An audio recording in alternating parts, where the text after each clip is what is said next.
ചില അനിവാര്യമായ ദുരന്തങ്ങളുണ്ട്. അത് നമുക്ക് ഒഴിവാക്കാൻ പറ്റില്ല. അത് വന്ന് സംഭവിച്ചേ പറ്റൂ. അതാണ് ഇപ്പോൾ CPM-നും കേരളത്തിൽ ഇനി സംഭവിക്കാൻ പോണത്. കാരണം അതല്ലെങ്കിൽ ഒരുവിധം സ്വയബുദ്ധിയുള്ള അല്ലെങ്കിൽ വീണ്ടും അധികാരത്തിൽ വരണമെന്ന് ആഗ്രഹിക്കുന്ന ഒരു പാർട്ടിയും ഒരു നടു റോഡിൽ ഒരു സ്റ്റേജ് കെട്ടിയിട്ട് ഗതാഗതം തടഞ്ഞുകൊണ്ട് ഒരു പൊതുസമ്മേളനത്തിന് ഒരു സ്റ്റേജ് ഉണ്ടാക്കുക സാധ്യമല്ല. അത് ഒരു വിവരവും വിവേകവും ഒന്നുമുള്ള ഒരു നേതാക്കന്മാർ മാത്രമേ ഒരു തീരുമാനം എടുക്കില്ല. ഇങ്ങനെ ഒരു മഹാപരാധം ചെയ്തു കഴിഞ്ഞിട്ട് അതിനെ ന്യായീകരിക്കുകയാണ് സംസ്ഥാനത്തെ വലിയ നേതാക്കൾ പോലും. എന്തിനേറെ ഗോവിന്ദ മാഷ് പോലും അതിനെ താത്വികമായി ന്യായീകരിക്കുന്നു. എല്ലാത്തിനും മാധ്യമങ്ങളെ കുറ്റം പറയുകയാണ്. കാരണം ഇത് പൊതുജനത്തിൻ്റെ മുമ്പിൽ കൊണ്ടുവന്നല്ലോ. അങ്ങനെ തങ്ങളെ അപമാനിക്കാനാണ് ഈ മാധ്യമം പടയിറങ്ങിയിരിക്കുന്നത് എന്നാണ് മാഷ അഭിപ്രായം. ഇപ്പോൾ അഡ്വക്കേറ്റ് ജയശങ്കർ ടെലിഫോൺ ലൈനിലുണ്ട്. ശ്രീ ജയശങ്കർ, MP ഗോവിന്ദൻ കുറെ മാധ്യമ വിമർശനമൊക്കെ നടത്തിയതിനിടയിൽ പറഞ്ഞത് ഞങ്ങൾക്കിപ്പം ഇതൊരു പ്രചാരണമായി ക്യാമ്പ്, അതായത് സമ്മേളനം നടക്കുന്നുണ്ടല്ലോ, അതിപ്പോൾ നാലാൾ അറിയാൻ ഇടയായി ഈ മാധ്യമ വാർത്ത കൊണ്ടെന്നുള്ള പരിഹാസവുമുണ്ട് മാധ്യമങ്ങൾക്ക് നേരെ ഈ വാർത്ത നൽകിയതിന്. ഇത് ഈ നടു റോട്ടിൽ കൊണ്ടുപോയി പന്തൽ കെട്ടുന്നത് അറിയാത്തതുകൊണ്ടൊന്നുമല്ല, എന്തായാലും അത് പ്രശ്നമാണ്, നടു റോഡാണെന്നുള്ള കൃത്യമായി അറിഞ്ഞുകൊണ്ട് തന്നെ ചെയ്യുന്നതാണല്ലോ. ഇത് കമ്മ്യൂണിസം അല്ല, ശുദ്ധമായ ഗുണ്ടായുസമാണ്. ഭരണമുണ്ട് എന്നുള്ളതിന്റെ ധാർഷ്ട്യമാണ് സഖാക്കൾ. ഇവിടെ മാത്രമല്ല, എല്ലാ സ്ഥലത്തും നടു റോഡിൽ സമ്മേളനം നടത്തുന്നുള്ളതല്ല, എല്ലാ രംഗങ്ങളിലും മനുഷ്യ ജീവിതത്തിന്റെ സമസ്ത മേഖലകളിലും സഖാക്കൾ ഈ ധാർഷ്ട്യത്തോടിട്ടാണ്, ഈ ധിക്കാരത്തോടിട്ടാണ്, ജനവികാരത്തോടുള്ള പരമമായ പുച്ഛത്തോടും പരിഹാസത്തോടും കൂടിയിട്ടാണ് പ്രവർത്തിക്കുന്നത്. അഡ്വക്കേറ്റ് ജയശങ്കറിൻ്റെ പല അഭിപ്രായങ്ങളോടും വിയോജിപ്പുള്ള ഒരാളാണ്.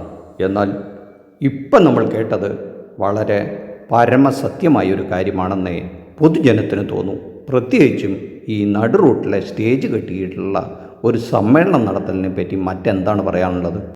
ഗോവിന്ദ മാഷെ പോലെയുള്ള ഒരു സ്റ്റേറ്റ് സെക്രട്ടറി ഇത്തരത്തിലൊരു അഭിപ്രായം പറയുന്നത് നമുക്ക് വിചാരിക്കാൻ പറ്റില്ല. അങ്ങനെ പറഞ്ഞിട്ടുണ്ടാകാൻ സാധ്യതയില്ല എന്നാണ് ഇപ്പോഴും വിശ്വസിക്കാൻ ആഗ്രഹിക്കുന്നത്. എൻ്റെ പൊന്നു മാഷെ, വഴി നടക്കാനുള്ള അവകാശത്തിന് വേണ്ടി സമരം ചെയ്തൊരു പാർട്ടിയാണ് ഒരു കാലത്ത്. മനുഷ്യന് നടക്കാനും വണ്ടി ഓടിക്കാനും യാത്ര ചെയ്യാനും രോഗികളെ കൊണ്ടുപോകാനും സ്കൂളിലേക്ക് പോകാനും പൊതുജനത്തിന് ജോലിക്ക് പോകാനും ഒക്കെ ഉണ്ടാക്കിയതാണ് റോഡ്. ആ റോഡിലാണ് മാഷെ ഒരു സ്റ്റേജ്, ഒരു പാർട്ടി പൊതുപരിപാടിക്ക് ഏരിയ കമ്മിറ്റിയുടെ സമ്മേളനത്തിന് കിട്ടി.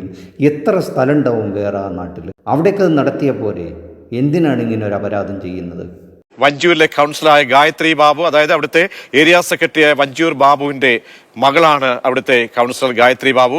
ഗായത്രി ബാബു എന്തായാലും പാർട്ടി സെക്രട്ടറിക്ക് പിന്നാലെ എല്ലാം ന്യായീകരിക്കുന്നു. അതുകൂടി ഒന്ന് കേൾക്കാം. രണ്ട് കാര്യങ്ങളുണ്ടായിരുന്നത്, ഒന്ന് മാധ്യമങ്ങളിൽ വന്ന അത്രയും അതൊരു ബലൂൺ ഇഷ്യൂ ആയിട്ടാണ് എനിക്ക് തോന്നിയത്. കാരണം ഞാൻ ത്രൂ ഔട്ട് അത് ആരംഭിക്കുന്ന കണ്ടെന്നുള്ള അവസാനം വരെ ആ മുഴുവൻ റോഡിൽ ഞാൻ സഞ്ചരിച്ചുകൊണ്ടിരിക്കുക. അവിടെ ഒരു ആംബുലൻസ് പോലും തടയാൻ നമ്മൾ സമ്മതിച്ചിട്ടില്ല. ഒരു അത്തരത്തില് എന്തൊക്കെയാ ഞാൻ ഞെട്ടിപ്പോയി പത്രം. കാരണം ഞങ്ങള് പോയ വഴി മുഴുവൻ ആംബുലൻസുകൾ ഫുൾ സ്പീഡിൽ പാഞ്ഞു പോവുക. ഒരു സ്ഥലത്ത് പോലും ആംബുലൻസ് ബ്ലോക്ക് ചെയ്യേണ്ടതായോ ഒന്നും വന്നിട്ടില്ല. അപ്പൊ എനിക്ക് ഈ പാർട്ടിയെ ജനങ്ങളിൽ നിന്ന് അത്രമാത്രം അകറ്റണമെന്ന് മാഷ നേതാക്കന്മാർക്കൊക്കെ അത്ര നിർബന്ധമാണോ? കേരളത്തിലെ മറ്റ് രാഷ്ട്രീയ പാർട്ടികളും ഇതുപോലെ നാളെ ചെയ്തു തുടങ്ങില്ലേ മാഷേ? ഇത് കണ്ട അവരും പറയില്ലേ, മാർക്സിസ്റ്റ് പാർട്ടിക്ക് ചെയ്യാമെങ്കിൽ ഞങ്ങൾക്ക് ചെയ്താൽ എന്താണെന്ന് ചോദിച്ചു കഴിഞ്ഞാൽ, മനുഷ്യർ വഴി നടക്കുന്ന റോട്ടിൽ വലിയ സ്റ്റേജ് കെട്ടി പരിപാടികൾ സംഘടിപ്പിക്കാൻ തുടങ്ങിയാൽ ഈ നാട്ടിലെ സ്ഥിതി എന്തായിരിക്കും? ഇവിടുത്തെ കോടതികളും എല്ലാം അതിനെതിരെ എത്രയോ തവണ ഉത്തരവുകൾ പറഞ്ഞിട്ടില്ലേ? നിയമം നടപ്പാക്കാൻ ബാധ്യസ്ഥരായ അല്ലെങ്കിൽ അതിന് മാതൃക കാണിക്കേണ്ട ഒരു ഭരിക്കുന്ന പാർട്ടി തന്നെ ഇത്തരം മഹാവിഡ്ഢിത്തം കാണിക്കുന്നത് എന്തൊരപരാധമാണ് മാഷേ. ഈ പാർട്ടിക്ക് വേണ്ടി അഹോരാത്രം പണിയെടുത്ത് എക്കാലത്തും ഈ പ്രസ്ഥാനം ഇവിടെ നിന്ന് കാണണമെന്ന് ആഗ്രഹിക്കുന്ന അനേക ലക്ഷങ്ങളുള്ള ജനത്തിനെ കൊഞ്ഞനം കുത്തുകയാണ് ഈ പാർട്ടിയുടെ നേതാക്കന്മാരുടെ ഇത്തരം ചില വിഡ്ഢിത്തമായ ചിന്തകളെന്ന് ഇത് കണ്ടാൽ തോന്നിപ്പോകും. ഇതൊക്കെ കണ്ടു കഴിഞ്ഞാൽ വിനാശകാലേ വിപരീത ബുദ്ധി എന്നല്ലാതെ എന്ത് പറയാൻ? സംഭവിക്കേണ്ടതെല്ലാം സംഭവിച്ചേ മതിയാകൂ. അതുകൊണ്ട് തന്നെ സംഭവാമി യുഗേ യുഗേ എന്നല്ലാതെ എന്ത് പറയാൻ? ഈ വിഷയത്തിലുള്ള നിങ്ങളുടെ അഭിപ്രായങ്ങളും കമൻറ്റായി ബോക്സിലിടുക. ഈ വീഡിയോ ഇഷ്ടപ്പെട്ടെങ്കിൽ ലൈക്ക് ചെയ്യുക, ഷെയർ ചെയ്യുക. ഈ ചാനൽ ഇതുവരെ സബ്സ്ക്രൈബ് ചെയ്തില്ലെങ്കിൽ ഒന്ന് സബ്സ്ക്രൈബ് ചെയ്യുക. Thank you. ഇതിലെ അഭിപ്രായങ്ങളെല്ലാം തന്നെ സദുദ്ദേശപരമാണ്. ആരെയും അപമാനിക്കാനോ ആക്ഷേപിക്കാനോ വേണ്ടിയിട്ടുള്ളതല്ല എന്ന് പറഞ്ഞുകൊള്ളട്ടെ.